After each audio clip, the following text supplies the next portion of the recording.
Things are crazy here. Blake is in the hospital, quarantined and injured. Heather and I are holed up in the hotel. I don't know what else to do. I am so sorry I got anyone into this. It's all I can do to keep posting here to tell you what's going on. I have a feeling whatever this is doesn't want its secrets public knowledge, so at least it feels like I'm doing something to fight it. I'm losing hope. A lot has happened since I last posted, but as always, we'll keep it chronological. The door in the tunnel opened into a small chamber, an intimate space, but finely decorated. The stone walls were carved with intricate symbols, like none I've ever seen before. Runes, maybe? But I don't think they're Norse. I can't describe them. They made my head hurt. Tapestries hung on 3 of 4 walls between stone pillars, each depicting a different scene from what I assume was the same story. The one on the left showed an androgynous person with long hair, sitting on the ground, head in his or her hands in despair. Behind the person stood a thin, solid black figure with no features, hands on his or her shoulders. It would have looked like a comforting guardian or an angel if it wasn't so unnerving. At the bottom was the word electum in those fancy medieval-style letters. Latin again?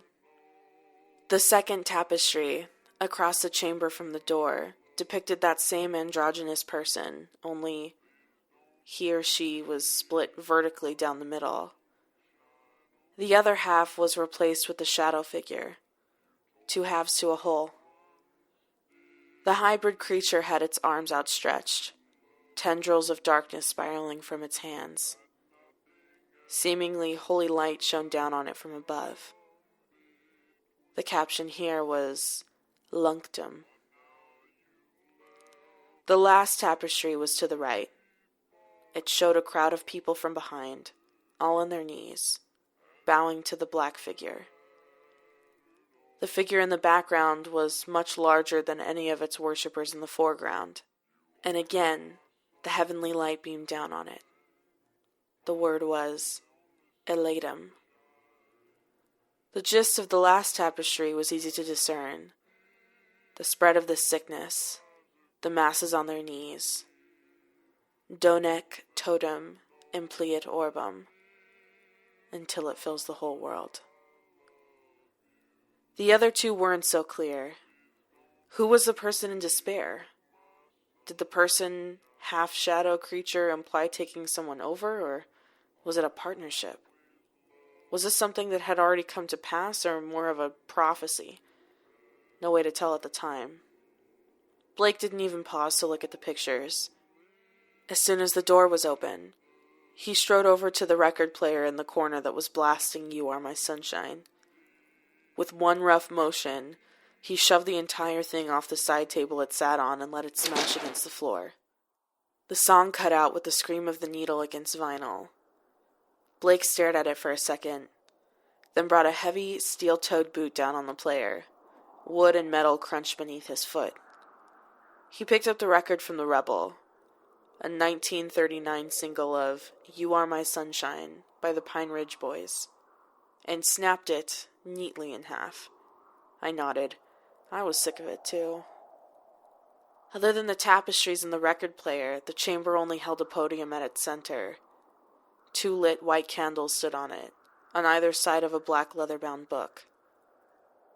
Notice anything weird about this place? Blake asked. I almost laughed, but I was too stressed out. Other than the fact that it's the inner sanctum of some kind of fucking cult? Oh, and the fucking candles are lit. There's no mold down here, he said. Not in the tunnel either. I hadn't noticed that. I wondered what it meant. The leather cover of the book we found on the podium is branded with the Hadwell family crest. The same one all over the school and on the door to this chamber. Inside, the yellowed pages are set with dense type. They smell musty, with a hint of cigar smoke. It's a short book, only 138 pages. The writing style is flowery, akin to a Bible. I think that's what it is, the cult's book of scripture. I took it with us when we left. At that point I figured, as I had with the laptop, that we were fucked anyway. No point in leaving behind something important. We couldn't stay long, as it turned out, but I'll tell you about our escape next time. Right now, I think you need some answers. I think you've been waiting long enough, and I think I've put enough clues together. I think I figured out what happened and why. Not that it helps anything. I spent a few days reading that Bible. Perhaps Book of Prophecy is a more accurate term. I was raised Presbyterian, though I am no longer religious, and so I'm very familiar with the Christian creation myth and other biblical stories. The story of the universe told in this book was very, very different. The story goes that at the beginning of time, when the universe was an empty void, the old gods awoke. Countless gods, nearly infinite in numbers, all of them able to bend the very fabric of the cosmos. Over the eons, with the vast darkness of space and time stretching out before them, they became bored. And that, to these powerful beings, was unacceptable. To alleviate this boredom, each god created its own dimension, where it designed and dictated every natural law. Due to the jealous nature of these beings, soon these dimensions became closely guarded by their particular creators, to avoid their brethren stealing their secrets. Alliances were formed and rivalries were introduced. Walls between dimensions became thicker and thicker between enemies, and between friends they dwindled down to nothing. And in their cycles of creation and destruction, the gods were content. Of course, one of these gods created our world. His is a story you're probably familiar with. It's been passed down through many religions around the globe, including, but not limited to, Christianity, Islam, and Judaism. You know, God with a capital G. But what all of the stories fail to tell you is that he's apparently really fickle and bores easily. We weren't quite interesting enough for him. God abandoned us long ago. That's one of the reasons the cult hates him so much. According to the Hadwell Bible, God with a capital G had a brother, who was referred to as the entity, and given the sexless pronoun it, with a capital I. God and the entity had hated each other since time immemorial. The walls between their dimensions were as thick as any, but the entity knew that God didn't deserve such a beautiful world as he had created. And when he abandoned his people, the entity grew angry. It decided to save us. It made a hole in the wall between dimensions and slithered through into ours. It planned to spread its influence to all of God's abandoned children. Here's how the book describes the paradise it would bring. And they that accept the holy gift shall be ascended, and they shall have life eternal. And they shall be no longer victims of fear, nor doubt, nor hatred, nor pain. And they shall be held close to their loving entity, and they shall be one with it, and with each other, forever and ever. But God had foreseen this trespassing. He'd set cowardly traps before he fled. God is often referred to as a coward with a capital C in the Hadwell Bible. When the entity came into our world, it found itself weakened. Our dimension is hostile to it. It knew it would need a host or a partner, someone from this world, with whom it could share strength to do its holy work. At this point, to me, the entity sounds a lot like a parasite. But for some reason, the cult seems to think being chosen is some sort of honor. The vague promises of life eternal and ascension are enough to make them want it. There are no details as to what it entails, so they assume it's a good thing.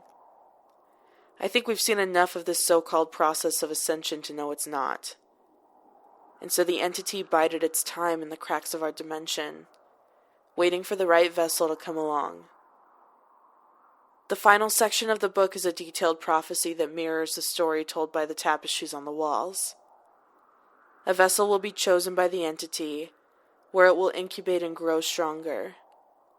The vessel and the entity are called 2 in 1, but I'm not sure if that means that both consciousnesses are working together, or if the entity completely controls the vessel. When it is strong enough, the entity will spread its influence across the globe. The people will ascend into paradise, becoming one with the entity for all eternity. I don't know. That doesn't sound like a good thing to me. And from the twisted forms of the infected people and their hideous smiles, it doesn't look like eternal paradise. It looks like eternal torment. The entity is clearly manipulative. It's probably not even a god. I hope the cult came to regret their decision to facilitate this creature's rebirth into our world, because they did facilitate it. The book describes various rituals and prayers that supposedly help it enter a vessel. I think the vessel in question was born 25 years ago and has been active ever since. There was a birth certificate folded and placed in the back of the Hadwell Bible. The cult leader's daughter, Elizabeth Hadwell, born 1989 in Portland. Someone has written on the back of it, "We have been waiting. All hail the coming of the entity. Rejoice." I don't know that it's Liz from the earlier stories, but I believe it is.